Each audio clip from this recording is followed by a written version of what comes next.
Operation status quo. Operation status quo. Prepare to engage. Operation status quo. Ready to engage. Operation status quo. Engaged. Engaged. Hello, ladies and gentlemen. How we doing out there? Hello, hello, hello. Hello, hello. Is this thing on? Hello, hello. Can you type hello back in the chat? Hey, how we doing out there, ladies and gentlemen, on a Wednesday, beautiful Wednesday, the day before Thanksgiving. Let's get it started right with our friends, some turkeys. There they are. A few turkeys running by. How you guys doing? Run for your lives. Run for your lives. You still have a chance. You only have to get through 24 hours. So anyway, we love our turkeys out there. It's a shame to see them slaughtered in a sense, but it is the nature of our society to just, kill for our own fun and enjoyment, So anyway, I did think about that a little bit. Like, I'm not going to be negative. I want you to know today, people, we're going to do today. Well, let me start and then I'll start. Okay. First of all, hello and welcome to Operation Status Quo. I am Pete Palma. I am your user-friendly host. We got that out of the way. Check. Number 2, this is Operation Status Quo, the place where we observe the status quo of life. We learn to flow with the status quo of life. And then, of course, we create our own flow of quo, because that's the only way to go. Boom, 2, down. All right, so let me get that crap out of the way right away. And thanks for being here. If you're new, I really do appreciate it. If you're a returning self-abuser, thank you again for taking the time to do such and to ingratiate yourself to such a beautiful level of insanity. Ladies and gentlemen, I don't know what the hell I'm talking about. I don't know what I'm saying. Hey-o. I don't know. Love you. Ciao, baby. Oh, no, don't go yet. Let's get started.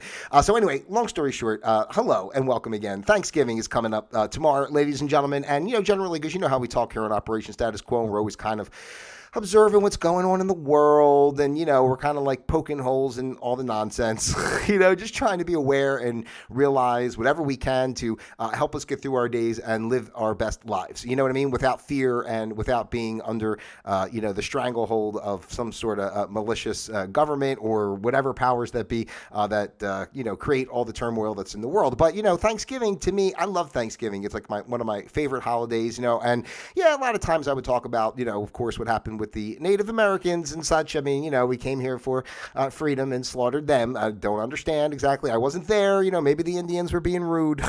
It's just like, but I don't like to think all the negative. And I did think about the turkeys today too. I'm like, oh man, not for nothing. I said, like, we have a holiday, where it's just like, and then we just like slaughter all these turkeys. I know we eat turkey, I get it. So I don't mean it like that way. But if you think about it, just from a humanity point of view, like to show love and care and togetherness, we kill something, So I don't know. I guess it's like a sacrifice. That's what we've been trained to do by the satanic cabal that runs the world. We're just trained to do our own little sacrifices. So we sacrifice our lives, right? So we can live within the confines of the mainstream system. Now, I said I wasn't going to get heavy and get down that way because today is about having fun and loving Thanksgiving. I think Thanksgiving, quite honestly, aside from whatever political things or, the animal things, aside from all that, the essence of it in itself, to me, I love it. I always thought it was such a great day. Just the whole week, it's just kind of a week, because, when it's coming on a Thursday and, Wednesday's Wednesday, Friday's Friday. So before and after, it's pretty much, a given that it's kind of, nice and easy going. Generally, hopefully it is for you.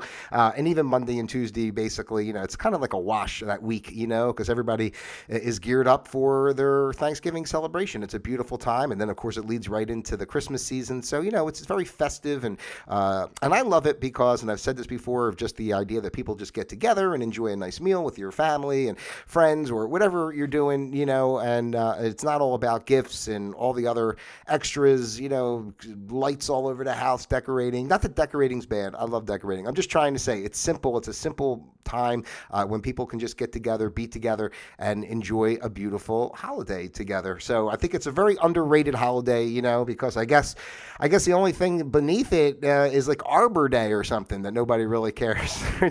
They wash right over it. I mean, like in today's world, the way Christmas is so hyper commercialized, and the retail stores are all looking to get as much as they can for as long as they can. I mean, they forget about as soon as Labor Day passes, forget about Halloween. Everything's like a wash. These people have Halloween decorations. They got the skeleton outside dressed as Santa Claus. They just want to get right into Christmas. So All right, but today, ladies and gentlemen, let's get into it. I just wanted to make it clear that I do feel Thanksgiving is an underrated holiday.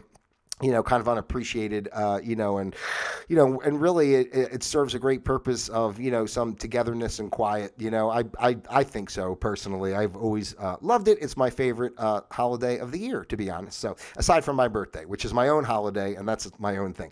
So today is the 22nd, right? It is the 22nd. I know I put it up there, but it is the 22nd. I just always think of, for some reason, I always think of Thanksgiving on the 24th, so I just got it in my head that it's the 23rd. I have no idea why. But anyway, today is the 22nd, so let's make that clear. So all the legalities are taken care of. The 22nd of November in the good year 2023, and today's program is entitled Gobble, Gobble, Gobble, Gobble, Gobble, Gobble, Gobble, Gobble, Gobble, Gobble, Gobble, Gobble, Gobble, Gobble. All right, so today, ladies and gentlemen, we're going to have some fun here on Operation Status Quo. I think we have fun all the time, even when we're talking seriously, because fun is in the nature of what we do here on Operation Status Quo. Even the misery is fun in a way, right? Because misery does love company too, so I think that's a good thing. All right, here we go. So we have some wonderful Thanksgiving facts that you may or may not know. We'll see how many of these that you do know, and some wonderful information out there. Is it? I don't know. We'll find out. That's what we do here on Operation Status Quo. We're going to observe this crap, and we're going to figure it out together. We're just going through the process, okay? So here we go. The first turkey trot dates back to the 1890s. Buffalo, New York was the first city to host a turkey trot on Thanksgiving morning in 1896. Only 6 runners participated in the race that year, running on stretches of dirt road for roughly 5 miles. So they were tough back then. They didn't have all the, you see today the runners, they got the headbands and the spandex, and I wonder if these guys had the numbers on. When they do the numbers for like the big marathons and all, because they only needed 6. They had 6 runners. That would have been funny, right? 1, 2, 3, 4, 5, and 6. Could you imagine if they would have forgot one of the papers? Where's the 5? Where's the 5? Anyway, so only 6 runners, and they were tough running on those dirt roads, probably barefoot back then, because God knows what they had. They didn't have Nikes, you know what I mean, to get you through.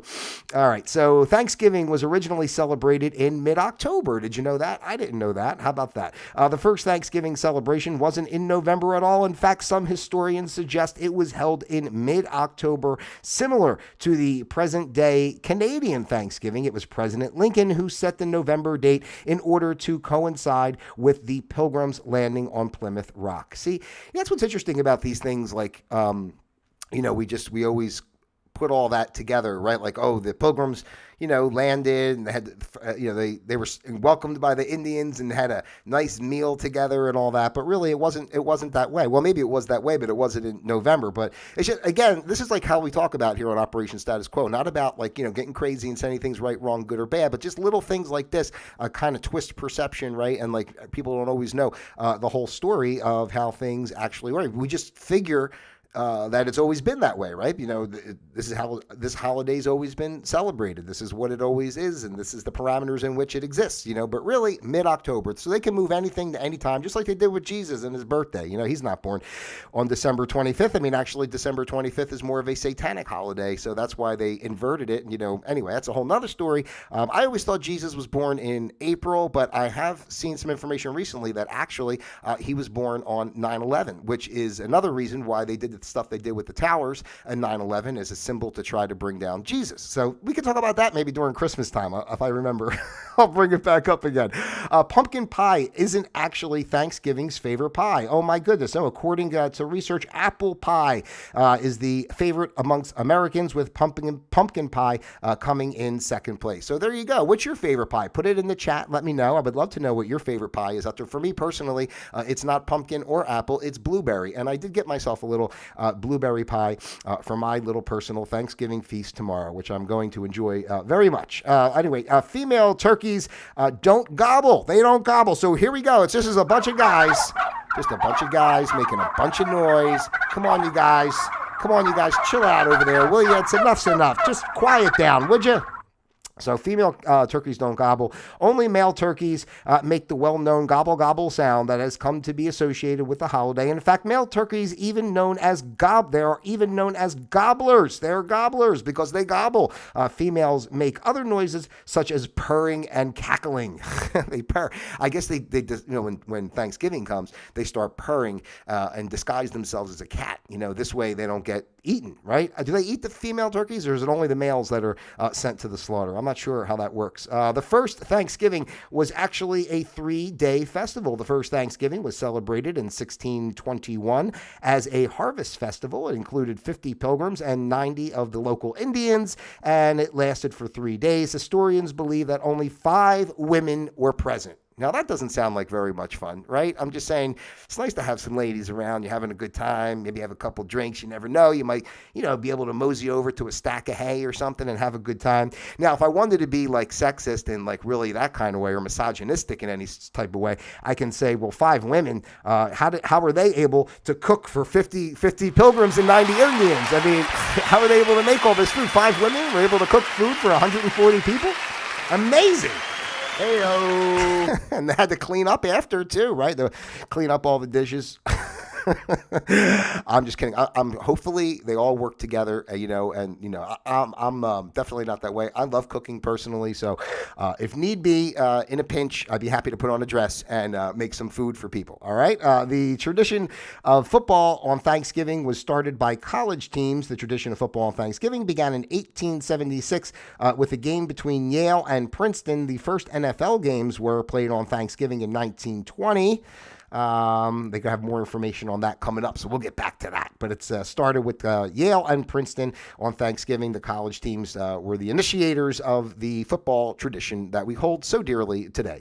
Historians have no record of turkey being eaten at the first Thanksgiving. The first Thanksgiving Day feast happened in 1621 with 3 whole days dedicated to the celebration. Although turkey was plentiful in the region and a common food source, it is likely that it wasn't actually the star of the festivities, and other fowlings were served for the occasion.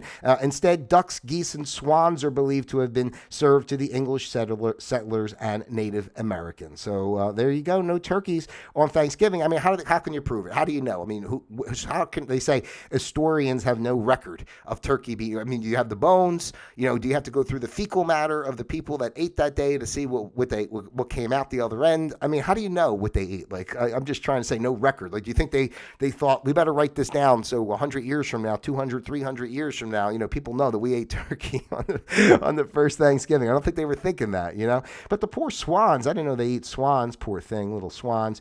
I like that this says, too, instead, ducks, geese, and swans are believed to have been served to the English settlers and Native Americans. So, kind of like, who served it then? Are we going back to the 5 women that were there? I'm just curious because, somebody had to make it, so they were served to the English settlers and Native Americans. So served to doesn't sound like they prepared it. It just sounds like they showed up and they got it, so where did it come from? Maybe aliens were there to cook the first Thanksgiving feast. You never know. Benjamin Franklin wanted the turkey to be the national bird. This is a pretty well-known fact out there. In a letter to his daughter, Benjamin Franklin wrote, "For my own part, I wish the bald eagle had not been chosen to be representative of our country. For the truth, the turkey is the comparison a much more respectable bird." Although Franklin didn't get his wish, his letter did inspire a song in a Tony Award-winning musical, 1776, about drafting the Declaration of Independence. So I guess maybe they mentioned the turkey in that song. I don't know, but he did want it to be a turkey. They say the turkeys are like tenacious, and a better representation of the United States. What do you guys think? Do you think you guys are better to? Yep, there. Let's go. Yep. If you really listen to this, you can almost hear them going. Oh, say, can you see by the dawn's early light? See, you can feel that the turkey should have been chosen.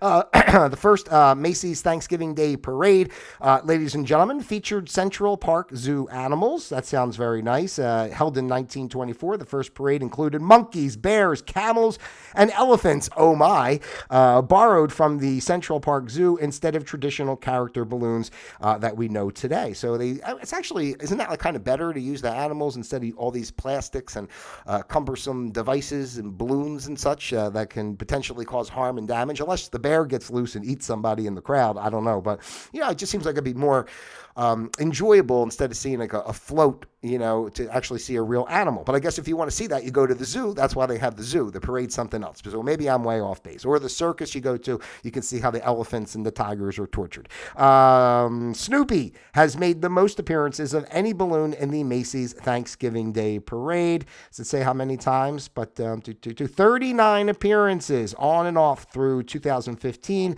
before he was replaced by Charlie Brown in 2016. He returned as an astronaut for the 2019 parade, bringing his balloon total to 8. So I guess he has 8 total different balloons. He's made over 39 appearances. So there you go. You guys can check that out and see if Snoopy is still. I don't watch that parade. I have no interest in the Thanksgiving Day parade. I'm sure it's nice. I know people like. I'm not a big parade guy. You know what I mean? So can't say that it inspires me so much. But anyway, if you like it, good for you. And let me know if Snoopy's in it this year. Drop it in the comments below and let me know what's going on. Sarah Josephina Hale was actually the mother of Thanksgiving, famous for writing "Mary Had a Little Lamb." Sarah Joseph Hale was a 19th century writer and editor who was nicknamed the mother or godmother of Thanksgiving. The name seemed fitting after she wrote a letter to President Abraham Lincoln and Secretary of State William Seward in 1863 calling for the declaration of Thanksgiving as a national holiday. Her hope was that the holiday would help the nation heal from the trauma of the Civil War. So, what do you think? Did it work? How you guys doing out there? Did we heal from the trauma of the Civil War? I'm not really sure because we're on the brink of another one right now. The first professional Thanksgiving Day football game was played in 1920. 6 football games took place. This is pretty interesting because they show the scores. There was 6 games. It was the Akron Pros and the Canton Bulldogs. That game was 7-0. Then there was these, I'm not going to read all these names of these teams, but there was 6 games, and there's like one of them was 7-0. Next one was 6-0. The other one was 0-0. So I guess no one even won. I don't even know how they do that, but I guess it was just a tie. Well, I guess you can just, maybe they had overtime back then. I don't know what they did with ties. But anyway, 28-0 was another one. There was a Chicago team and the Hammond Pros, 27-0. So the Chicago Boosters back then scored 27 points. That was the big one. But this one seemed to be the most competitive, at least. It was all Tonawanda, New York versus Rochester Jeffersons, and that was 14-3 in favor of New York. So there you go. Sounds like it was really exciting football on that day. 7-0, 6-0, 0-0. The other game 28-0. That's a blowout. 27-0, another blowout, and then 14-3. Geez, it's like nothing's. It's like barely. Anyway. It's not that much scoring. Thanksgiving was once celebrated on the 3rd Thursday in November. I read this one ahead of time because I was scrolling through these, and it's a little the title of that's a little misleading. But basically, decades after President Lincoln declared Thanksgiving a national holiday, President Roosevelt decided to mix things up by moving it up a week to the second to last Thursday in November in 1939. By doing this, he added 7 shopping days to the holiday season, but the change upset football coaches whose weekend Thanksgiving games were switched to regular weekday games. It also messed up printed calendars for years. After much, it's crazy, right? We have these calendars printed out 10 years in advance. Saying, maybe what are we going to do? Well, just tell everybody it's the day before. Don't worry about it. Everybody knows it's the week before, rather. But anyway, so it messed up these calendars. And then after much reconsideration, I guess, Thanksgiving returned to the last Thursday in November of 1942, and it has been there ever since. So there you go. So they tried to move it back to get a little more shopping in, because you know how it is. We got to just money, right? All about that. Everything's all about that. And that's why our world is just as a little aside. That's what's going on in our world today. That's why everything's so crazy and falling apart and seems so chaotic, because we are transitioning into a new financial system, and we're going to have to go through it. So be prepared and don't be surprised when you can't get any money out of your bank. All right. So yes, Jingle Bells was originally a Thanksgiving Day song before becoming a Christmas holiday anthem. Jingle Bells was a a 1857 song titled One Horse Open Sleigh, and its composer, James Pierpont, intended it to be a Thanksgiving Day song but it became so popular around December 25th that in 1859 the title was changed to Jingle Bells, and the rest is history. So there you go. I mean, he really wanted it to be a Thanksgiving song. Let's just see if it fits. Jingle bells, jingle all the way. Oh, what fun it is to ride on a one-horse open sleigh. Hey, jingle bells, right? So you got all that. Then dashing through the snow in a one-horse open sleigh. O'er the fields we go, laughing all the way. Bells on bobtail ring, making spirits bright. Oh, what fun it is to sing a sleighing song tonight. Oh, so I don't know, like, does that, I mean, I guess it seems more Christmassy, right? I don't understand why he wrote the lyrics in that regard. He should have wrote, like, turkey smells real good. I'd like to cook a lot and eat it like I should. Hey, something like that. It would have probably been more, slaughter Indians, that is what we do. We come to a new land and then we take it away from you. Hey. It's all improv, people. This is it. This is my life. This is who I am. This is what you got here on Operation Status Quo. I can't tell you how happy I am that you are with me. Please like, subscribe, share. Won't you do it? Click like right now. Just do it. Just be crazy and do it. Hey-o. All right, let's go through this. We got some time. We'll do some more. Butterball has had a turkey talk line for nearly 40 years. So if you find yourself with a million questions about cooking your turkey and Google is too overwhelming, reach for the phone because the Butterball turkey talk line is real and there to help you. Open to U.S. and Canadian homes every November and December. The unique hotline, which first opened in 1981, is also available to take questions via online chat and email. Plus, there are Spanish-speaking experts. Oh my goodness. Hola. It's amazing, right? Mucho gusto. Plus, there are Spanish-speaking experts, right? Every year, Butterball experts answer more than 100,000 questions for thousands of households. So there you go, ladies and gentlemen. They didn't leave a phone number here, so they say it's open. So you're going to have to Google that, I guess. Google's overwhelming, but you're going to have to Google the number for the Butterball turkey line. You can give them a call. You should just call them up and be like, I just say, I don't know what to do with this turkey. I just keep looking at it, and I took it into the shower with me a couple times. I feel so sick. Is it still edible? Sickness. All right. Every year, about 46 million turkeys are cooked. There you go. I wonder how many are not. What happens to the ones that are undercooked? But anyway, 46 million turkeys a year generally are cooked. The turkey's tryptophan doesn't actually make you tired. That's what they say. Tryptophan doesn't make you tired.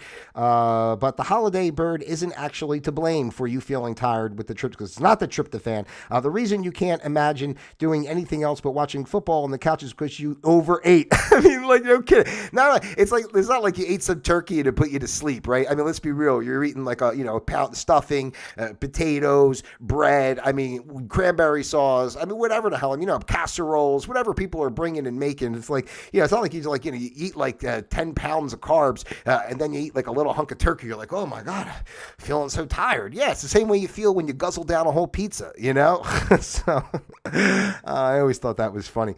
The majority of Americans secretly dislike classic Thanksgiving dishes, but eat them anyway. A whopping 68% of Americans dislike Thanksgiving dishes like canned cranberry sauce, pumpkin pie, and even turkey itself. That's according to a 2019 survey of more than 2,000 U.S. audits. All right, so they're going to start telling which poll it was. Who cares what poll it was? But they'll still eat them in honor of the tradition. Times are changing, however. 30% of Thanksgiving dinner hosts have served something other than turkey as their main source. Pork is considered the second most popular option. There's been years actually where I've made fish, like a piece of salmon, and said, I like turkey, so I don't have a problem. Some of my family just turkey's not like their favorite thing. So we would have some turkey and we'd have some fish, also. Chicken's fine too. Like I'll eat chicken sometimes instead of turkey. I was going to get turkey Yeah, I'm on my own this year, which is fine. I'm not saying. I'm just saying I like being I like being by myself. So for me, it's fun, and I can decide exactly what I want to make and how I'm going to make it. And the supermarket here, sometimes we'll sell like just like a couple turkey legs or a couple turkey thighs like in a pack. So I'm not going to buy a whole turkey for myself. So I was going to get that, but when I went, they didn't have it. So I bought chicken wings instead. So I'm going to make these nice wings. I already have the idea. Going to cook them up on the pan a little bit, and then mix them in this wing sauce I have and bake them in the oven. And then I got some other stuff I'm making. I love the cranberry sauce personally. I don't eat it regularly because of the sugar content and everything, but I do always have a can of cranberry sauce on Thanksgiving. It's one of my favorite treats to do. All right, so but most people don't like the normal stuff. So Thanksgiving's about getting together and enjoying a meal. So you should choose what you want to eat and eat it. You know what I'm saying? You should choose what you want to eat and eat it. That's what it's all about. It's not about you have to eat a turkey and green beans or something. Anyway, many people enjoy Thanksgiving leftovers more than the meal itself. I agree with that. I always have. Even on Thanksgiving Day itself, I'll eat some dinner. You get full kind of quick, right? I mean, how much can you eat? I'm not going to just keep shoving it down. I know there's leftovers. I take them home. I digest, and later in the evening when I'm sitting, I have a little snack. And I think too, everything sometimes in general, I think has the potential to taste better as leftovers because it has time to congeal and all the flavors have, time to mix. Like when I make a good eggplant parm, it's great out of the oven. It's nice and hot and everything. But after it sits in the refrigerator, all together overnight and you heat up another piece the next day, it's like, wow, man, like everything kind of really, all the flavors kind of mix together really well and you get a little more out of it. Plus, I think you can enjoy the meal too. Like Thanksgiving Day itself is Thanksgiving Day. A lot of people were a lot of family and everything, so it's hectic and such. So you have the opportunity to, enjoy the meal when you really can enjoy it in peace and quiet without all the from everybody that you don't really want to hang out with. You know what I'm saying? Then you're like, your digestive system's able to process things a little easier because you're not all worked up listening to nonsense that you don't want to listen to. Thanksgiving leftovers led to the invention of iconic TV dinners. They say, sort of. In 1953, an overzealous Swanson employee overestimated the number of frozen turkeys the company should order for Thanksgiving, and the company was left with 260 tons of extra turkey after the holiday. But rather than eat the loss, the salesman Jerry Thompson came up with the brilliant idea to create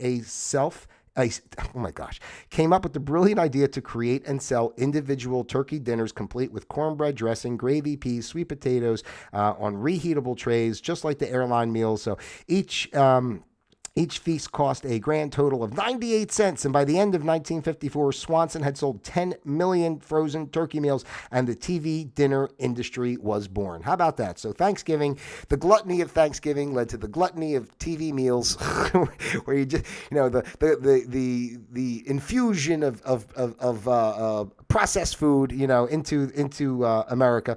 President George H. Bush was the first president to pardon a turkey. He was the first to pardon a turkey. That was back in 1989. So, we know how it goes with the Bush family. Oh my God, hold on, I got to read this now because I was really. Since then, every president has upheld the tradition, and a few of the turkeys have gone on to serve a different purpose. In 2005 and in 2009, the birds went to Disneyland and Disney World parks to participate in their annual Thanksgiving Day parades. This is like unbelievable, right? Because first of all, we know like the Bush family, how evil they are, right? Like, they're like, killing kids and shit. But he wanted to pardon the turkey, let the turkey go. But then the turkeys go to Disney, and Disney, they're also fucking with kids, right? You know what I'm trying to say? So it's pretty interesting to say, hey, listen, as a joke, let's pardon the turkey and we'll send it to Disney, But meanwhile, underground, we're torturing kids. That's amazing. That's amazing how it all works together. President Calvin Coolidge was the first to pardon a raccoon in relation to Thanksgiving. Yes, you read it right. In November of 1926, President Calvin Coolidge was gifted a live raccoon intended to be his Thanksgiving dinner. He wasn't super into the idea of eating a raccoon, so he decided to keep it as a pet instead. So there you go. He pardoned the raccoon. Who's eaten raccoons? Have you guys ever eaten a raccoon? I've never eaten a raccoon, so I can't speak on it, but it doesn't seem like something you would eat, but I guess what's the difference if you're eating everything else? The Wednesday before Thanksgiving is known as Drinksgiving. Yes, it's one of those amateur night out type things if you go out the Wednesday before Thanksgiving, which is today. So if you're going out there today to party it up, be careful. It's just like New Year's Eve. It's amateur night out there, so be aware, and the cops will be ready to pull you over because they know you're getting drunk. So, you know what I'm saying? Think about what you're doing. Don't get yourself killed before you have the opportunity to enjoy your gluttony. Black Friday, aka the day after Thanksgiving, is the busiest day for plumbers. Oh my God. I don't even have to say it, right? It's the busiest day for plumbers. Everybody's just shitting their brains out. They're shitting their brains out. And they're shitting out turkeys. There's those turkeys again. Hey-o. That's it. Get out of there. Get out of there. Get into the toilet, you damn turkey. I'm not even going to read it. We know what they're saying. The turkey bird is actually linked to the country of Turkey. If you ever wonder which came first, the bird or the egg, whichever came first, the bird or the egg. Or the egg country. Why does it say the egg country? I don't know. We have a definitive answer. The turkey got its name from the country due to a case of mistaken identity. Blah, blah, blah, blah, blah. So, they were exported accidentally. Europeans started calling the birds turkeys, but they came from the country of Turkey. So Turkey created turkeys. Oh, that was the last one? Let me go back and make that a little more clear. I thought I had a few more, so I wanted to go quickly, but the turkey bird got its name from the country due to a case of mistaken identity. During the Ottoman Empire, guinea fowl were exported from East Africa via Turkey to Europe, and Europeans started calling the birds turkey cocks or turkey hens due to the trade route. So when Europeans first sailed to North America and discovered birds that looked similar to the guinea fowl, they called them turkeys. So there you go. That's where the turkey got its name from, the country Turkey, because it went from Turkey to somewhere else, and then from somewhere else it went somewhere else, and they saw it. Looked like something else. And they called it a turkey because they told us what a turkey should look like.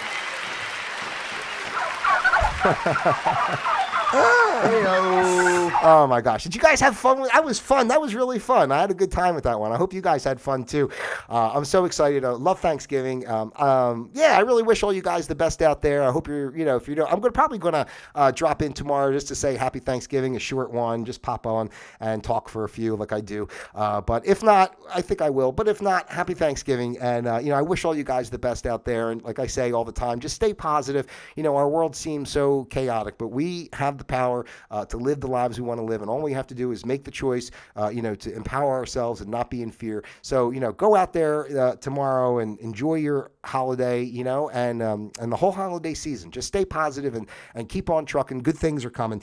If you haven't done so already, please like, subscribe, share, send this out to your friends, your family, those you love, and of course, those you despise as well. I love each and every one of you individually as well as a group. God bless you out there, and until tomorrow, possibly, most likely. But if not, you know the deal. Operation Status Quo, disengaged.